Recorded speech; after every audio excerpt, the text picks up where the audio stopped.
What's going on, everybody? Thank you for tuning in to another video. As you see by the title, this is the Gran Fondo, Maryland National Series. This one in Maryland is hosted in Frederick. So right now I am in Georgetown, parked in Virginia, gonna ride up the Capitol Crescent Trail to pick up my packet. And we'll see what we get.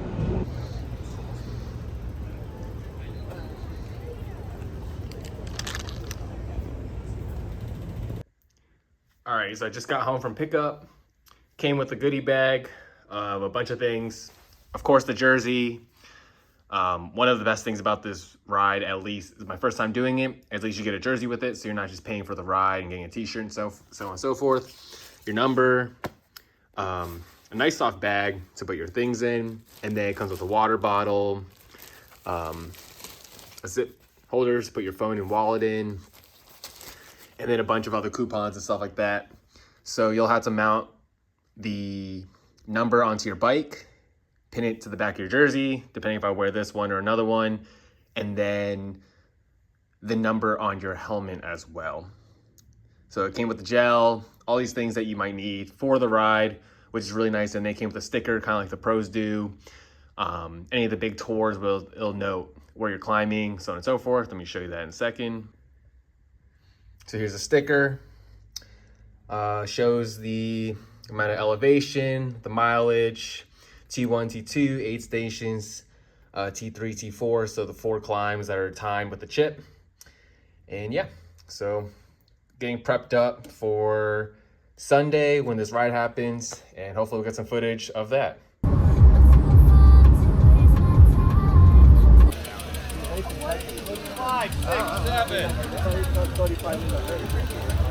All right, so here is the breakdown of the ride itself.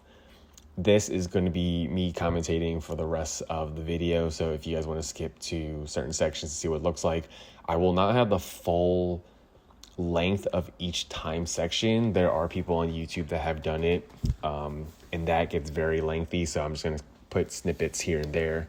But essentially, this is the Gran Fondo, Maryland National Series ride, or race, whatever you want to call it.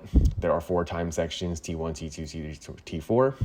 There are a couple of 8 stations throughout the entire ride. But as you see in the beginning, we all rolled out together.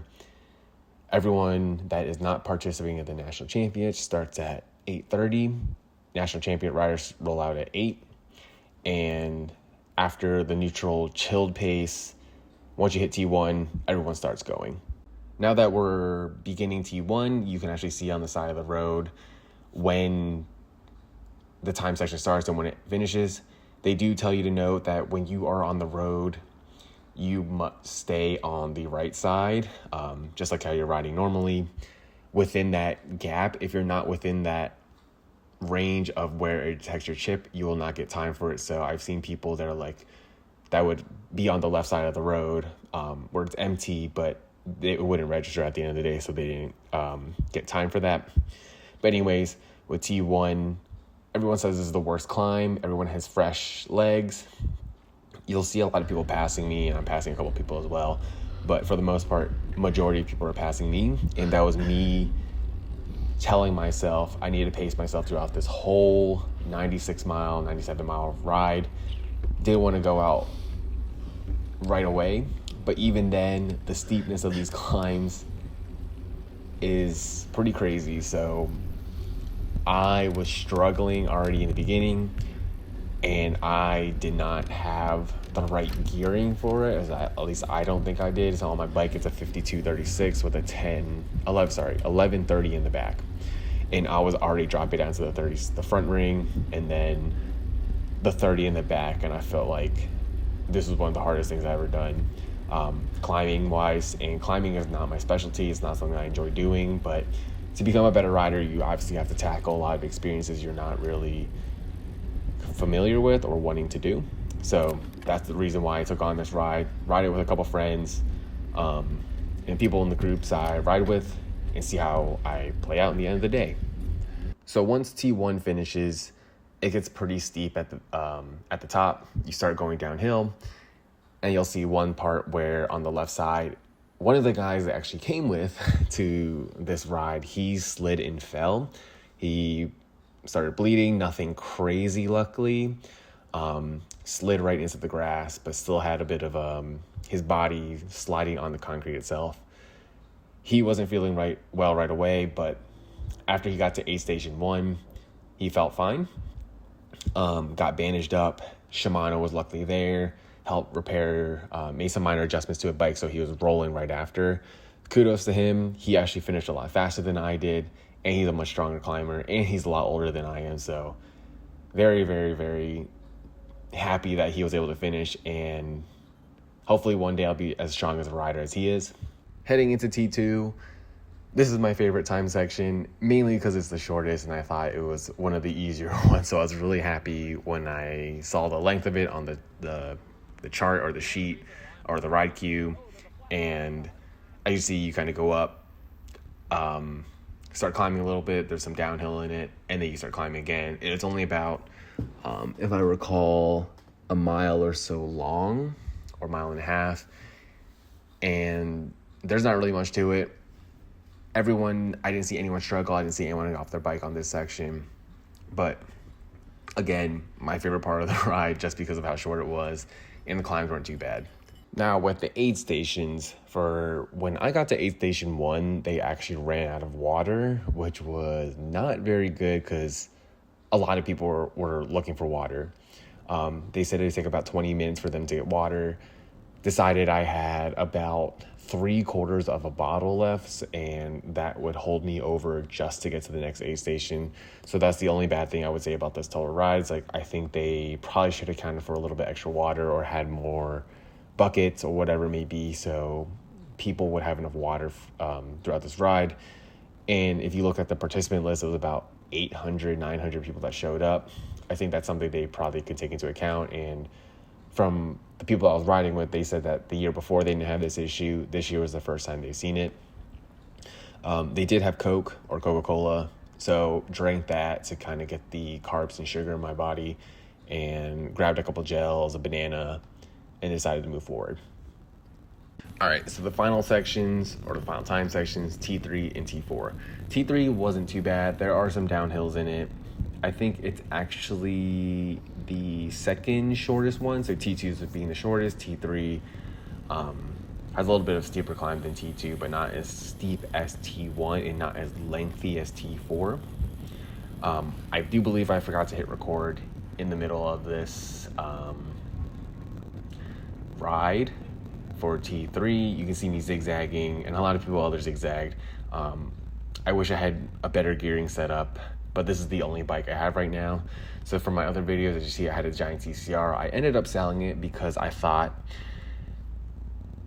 while it's a great bike, I had a couple issues with it, mainly from the drivetrain, and it was a lot easier for me to sell a complete bike to someone looking for it versus kind of parting out.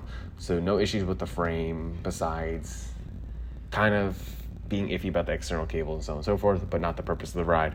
All I had was my Marita Reacto, so using an aero bike to do climbs. So yeah, zigzagging throughout the entire ride, riding up slowly. T3 was not too bad. Towards the end, it got really, really steep. And then as you progress to T4, the elevation increases. There's actually a lot of climbing in between. And I think this is probably the worst part of the ride because you're climbing all the way up to a certain mileage. Then you descend down to an aid station, which the aid station before T4 was a little bit of a false look.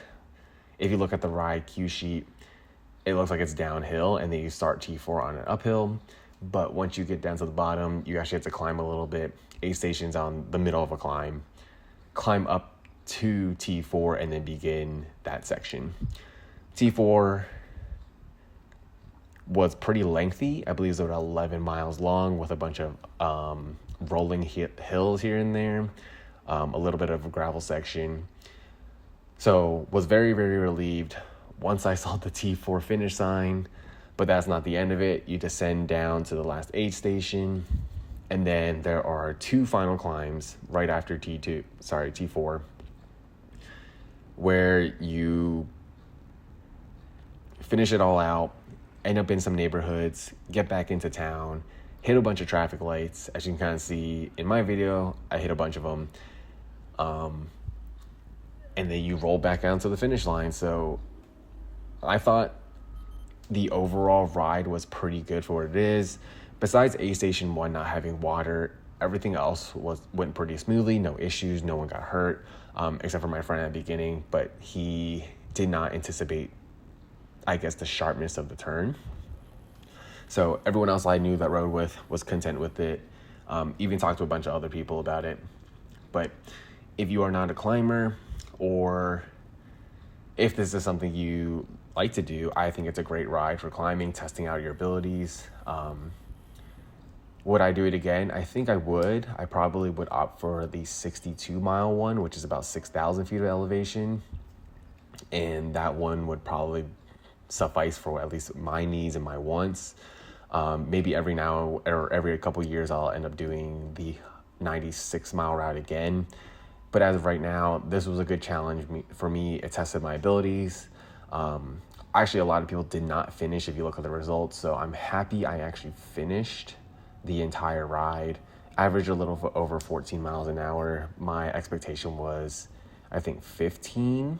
But I did not anticipate the steepness of these climbs. And yeah, so if you guys have any questions about the ride, please feel free to reach out. And this is it for my recap on the Gran Fondo, Maryland for the September 15th, 2024 ride. Thanks.